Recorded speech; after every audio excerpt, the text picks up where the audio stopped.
Bien-aimés dans le Seigneur, Shalom.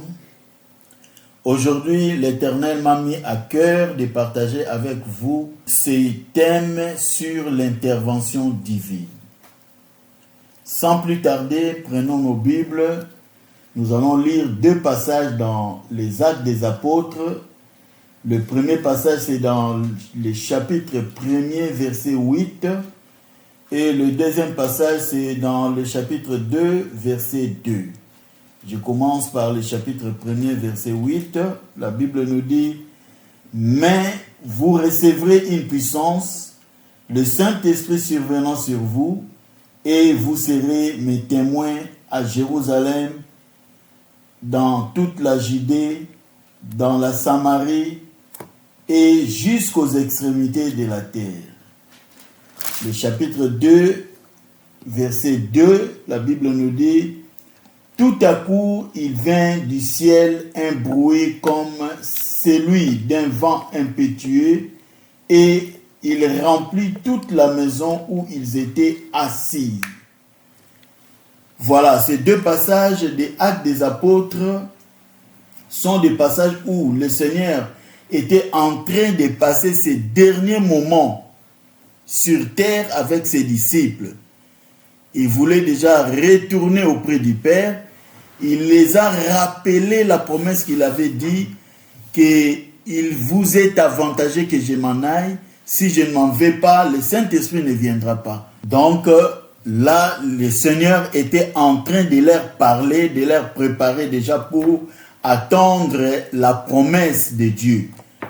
Il a dit, restez à Jérusalem jusqu'à ce que la promesse sera accomplie. Et les disciples étaient là à Jérusalem.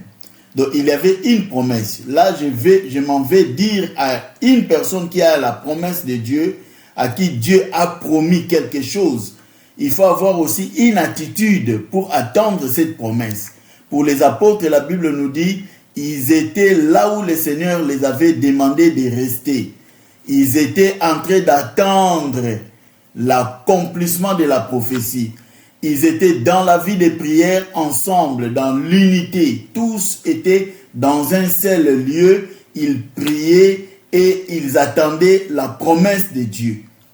C'est à partir de là que cet événement s'est déroulé. Bien-aimés, nous aspirons à ce que Dieu ne nous laisse pas seuls, surtout dans des moments de crise.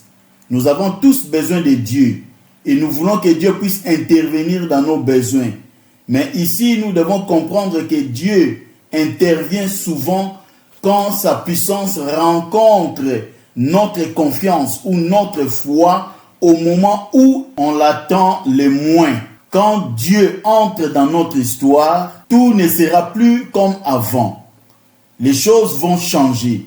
Dans notre histoire ici, nous voyons l'intervention divine dans le chapitre 2, verset 2.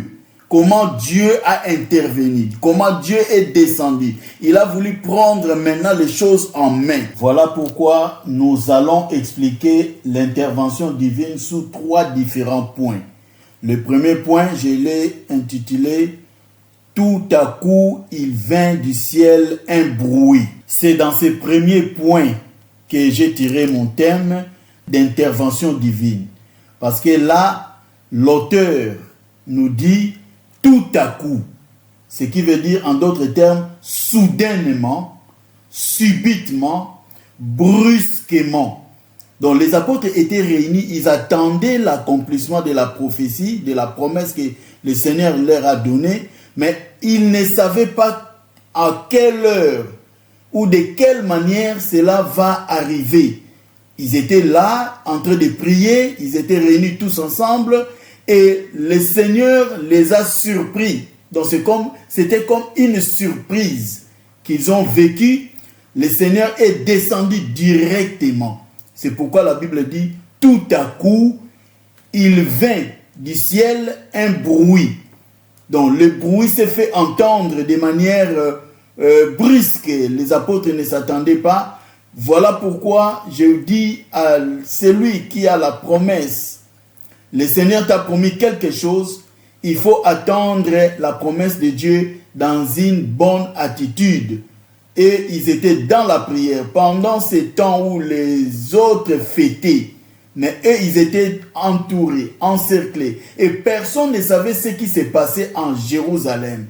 Et ils étaient tous enfermés et ils étaient en train de prier. Ils étaient en train d'attendre la promesse et le Seigneur les a apparus brutalement. Permettez-moi de le dire, brutalement. Il a intervenu. Il a transformé leur vie et il les a comblés de sa puissance. Une puissance spirituelle et les choses ont commencé. Bien-aimés, parfois la percée divine vient lorsqu'on s'y attend le moins possible. Mais c'est là quand on est fidèle dans l'attente.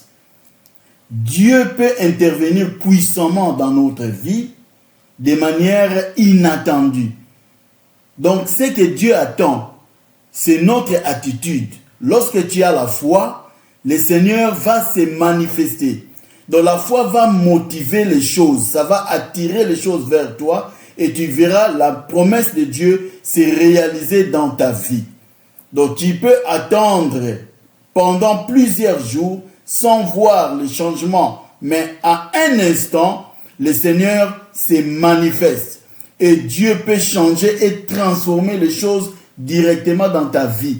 Pourquoi? Parce que tu attendais. Donc c'est l'attitude, la position que tu as envers ces dieux. C'est ce qui est important. Donc n'abandonne pas ton lieu de prière.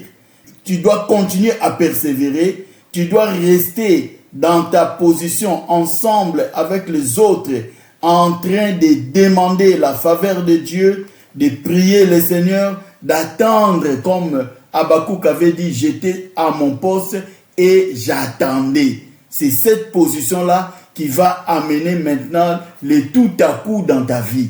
Dieu est capable d'agir à n'importe quel moment. Donc, il vient souvent dans le moment où on ne s'attendait pas, on ne pensait à rien. Et Dieu se manifeste. Il descend. Il commence à agir. Parce que lui, il agit à sa manière. Il ne regarde pas notre horaire. Il ne regarde pas notre calendrier. Il vient soudainement. Il se manifeste directement. Et la Bible nous dit, il vient du ciel. Ça veut dire la source de ce qui est venu là, de ce que le Seigneur veut agir dans ta vie, n'est pas humain. Ce n'est pas humain. Ça vient du ciel, donc c'est Dieu qui va intervenir. Il va intervenir lui-même dans ta vie pour donner solution à ton problème. C'est comme cet homme-là qui était à côté de la piscine, qui attendait le mouvement des eaux. Quand l'eau bougeait, la première personne qui descend, il reçoit la guérison. Mais lui, il n'avait personne pour l'aider. Quand Dieu vient, il n'a pas besoin des gens autour de toi pour t'aider à faire quelque chose, à réaliser ce que tu as besoin. Il va intervenir lui-même.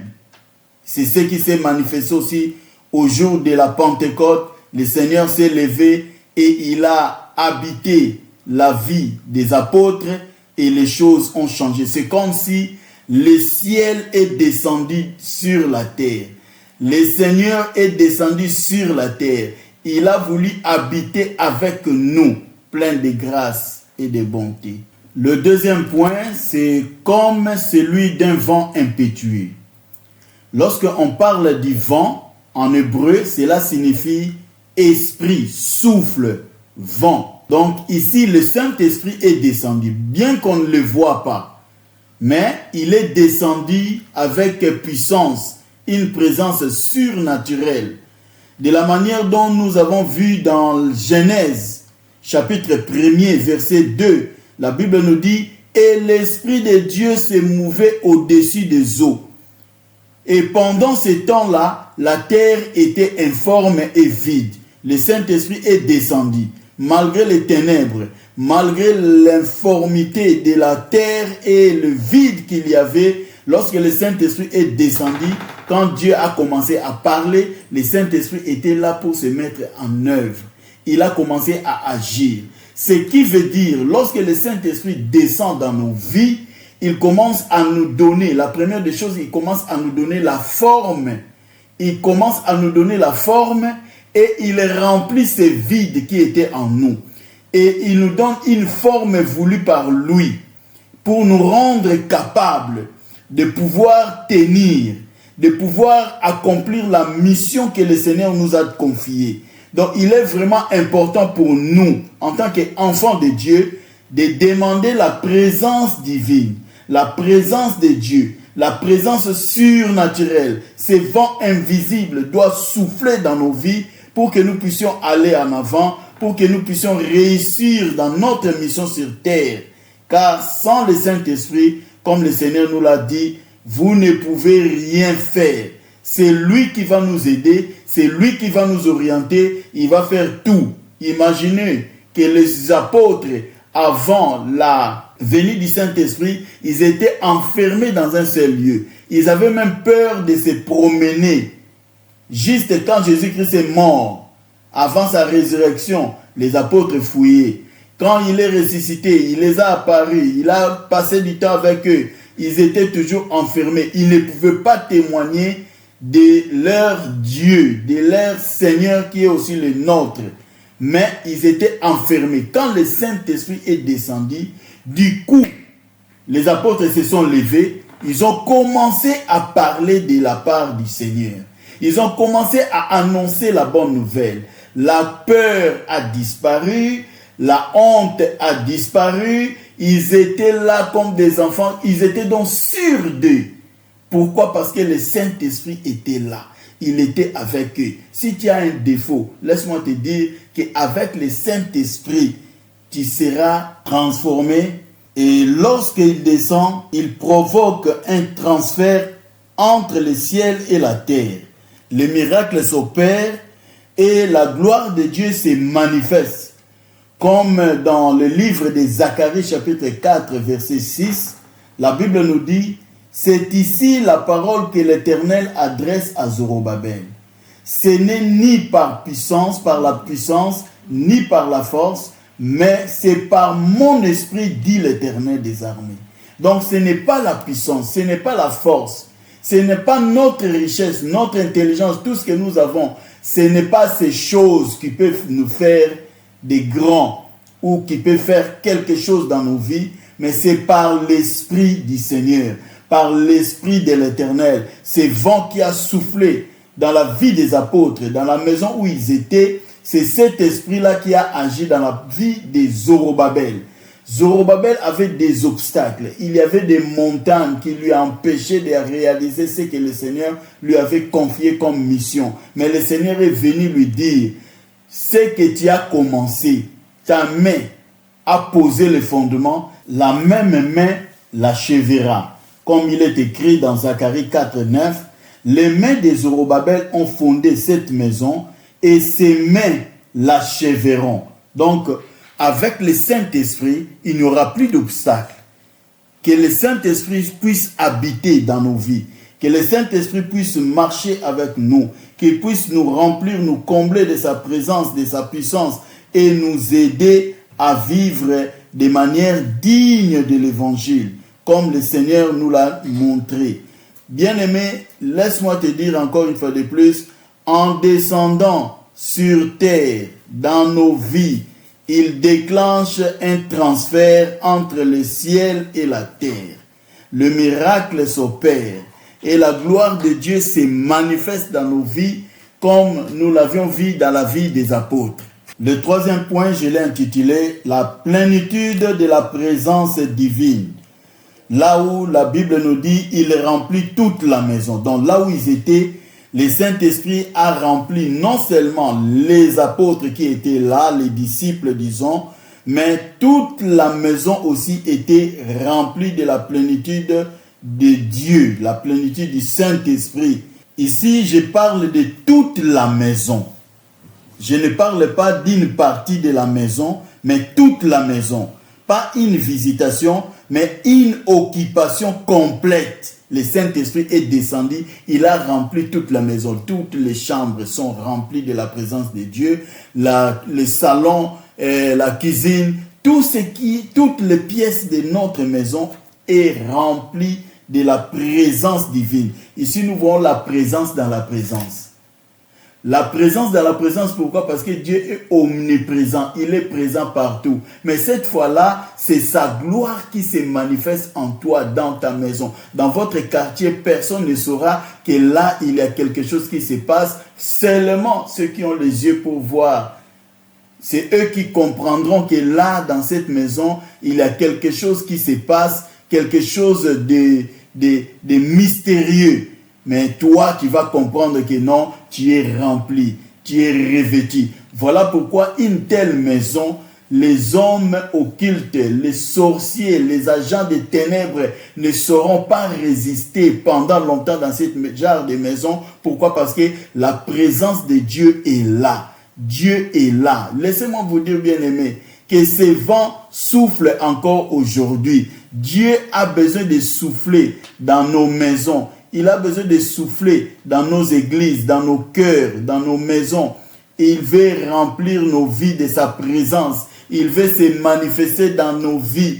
Il a besoin de nous. Il veut seulement que nous puissions être disposés, disponibles, l'appeler. Viens Seigneur, je veux vivre ta présence, je veux vivre ta puissance. C'est comme ça que le Seigneur va commencer une nouvelle histoire avec toi. Si le passé a été couvert des erreurs, le passé a été couvert de honte, mais laisse-moi te dire, avec la présence du Saint-Esprit dans ta vie, les choses vont changer. Invoque la manifestation de Dieu, invoque la présence de Dieu dans ta vie, demande à Dieu d'intervenir dans ta situation. Dis, Seigneur, j'ai besoin de ta présence. Moi seul, je ne saurais rien. Comme le Seigneur Jésus-Christ avait dit, sans moi, vous ne pouvez rien faire. Si nous n'avons pas besoin du Saint-Esprit dans nos vies, nous sommes foutus, nous sommes des malheureux sur terre. Voilà pourquoi je t'invite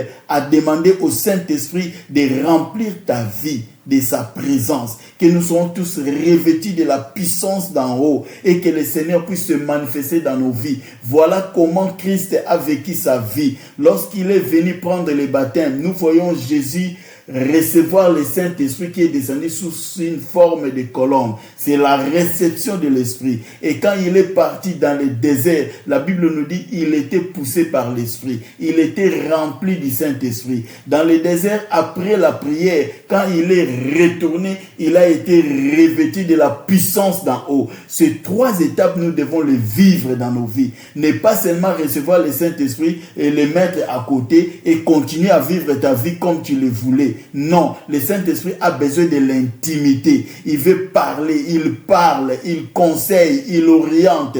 Laisse-toi guider par lui. C'est là où tu verras la grandeur de Dieu dans ta vie. Mais si tu es incrédule, tu veux faire des choses comme tu le vois, tu le veux, comme tu le penses, laisse-moi te dire que tout ce que tu penses là, tout ce que tu as comme projet, c'est rien par rapport à ce que le Saint-Esprit veut faire dans ta vie. Laisse-les guider ta vie, laisse-les te donner une forme qu'il veut lui-même pour toi et moi. Il a besoin de nous. Bien-aimés, restons attachés au Saint-Esprit. Si tu ne l'as pas, demande-le qu'il vienne, qu'il te comble de sa présence et qu'il se manifeste puissamment dans ta vie au nom puissant de Jésus-Christ. Cher Saint-Esprit, je te glorifie, je t'exalte pour ta grâce et ton amour dans nos vies. Nous venons vers toi, Seigneur mon roi, demander ta faveur et ton amour, que tu puisses nous combler de ta présence, nous conduire dans toutes nos décisions et nous accorder, Seigneur Dieu Tout-Puissant, ton discernement pour marcher selon ta volonté au nom puissant de Jésus-Christ.